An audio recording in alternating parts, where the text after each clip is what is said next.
اعوذ باللہ من الشیطان الرجیم بسم اللہ الرحمن الرحیم۔ شروع خدا کا نام لے کر جو بڑا ہی مہربان نہایت رحم کرنے والا ہے۔ السلام علیکم ورحمۃ اللہ وبرکاتہ۔ تمام سامعین کو ہمارے چینل کی طرف سے خوش آمدید۔ مجھے امید ہے کہ آپ سب لوگ خیریت سے ہوں گے۔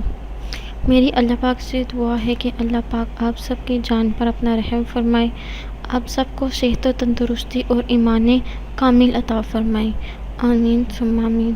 دوستو، آج کا وظیفہ جو میں آپ کی خدمت میں حاضر ہوئی ہوں لے کر، اس وظیفے کی مدد سے انشاءاللہ تعالی آپ کا دل و دماغ نیک بن جائے گا، اور خدا کے اس اسم کو پڑھنے کے اور بھی بہت سے فائدے ہیں، یہ میں اس کے متعلق آپ کو آگاہ کروں گی۔ لیکن یہ وظیفہ بتانے سے پہلے میری آپ لوگوں سے ایک چھوٹی سی درخواست ہوگی کہ آپ میری اس ویڈیو کو لائک ضرور کریں اور اپنے دوستوں کے ساتھ شیئر ضرور کریں۔ شیئر آپ لوگوں نے اس نیت کے ساتھ کرنا ہے کہ یہ ویڈیو آپ لوگوں کے لیے صدقہ جاریہ کا ذریعہ بنے گی۔ اس کے ساتھ ساتھ آپ ہمارے چینل کو اگر سبسکرائب کر لیں گے تو آپ کو ہماری آنے والی ہر ایک نئی ویڈیو کی اپڈیٹ ملتی رہے گی۔ دوستو، اب میں آپ کو بتاتی ہوں کہ آپ نے یہ وظیفہ کیسے کرنا ہے۔ یہ وظیفہ آپ کسی بھی وقت کر سکتے ہیں۔ اگر آپ نیک بننے کے لیے یہ وظیفہ کرنا چاہتے ہیں تو آپ نے تنہائی میں اس وظیفے کو کرنا ہے۔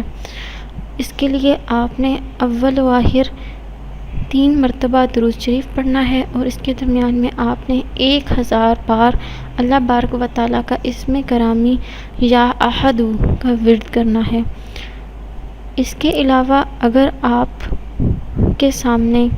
کسی حاکم کے سامنے چلے جائیں تو انشاءاللہ تعالیٰ اگر آپ اس وظیفے کا ورد کرتے ہیں تو آپ کا حاکم آپ پر مہربان ہو جائے گا، اور اس کے علاوہ آپ کو اپنے معاشرے میں عزت اور سرفرازی بھی ملے گی۔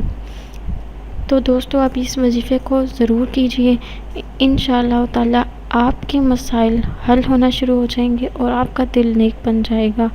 انشاءاللہ تعالیٰ آپ سے پھر ملاقات ہوگی ایک نئی وظیفے کے ساتھ، ایک نئی ویڈیو کے ساتھ۔ تب تک کے لیے اللہ حافظ۔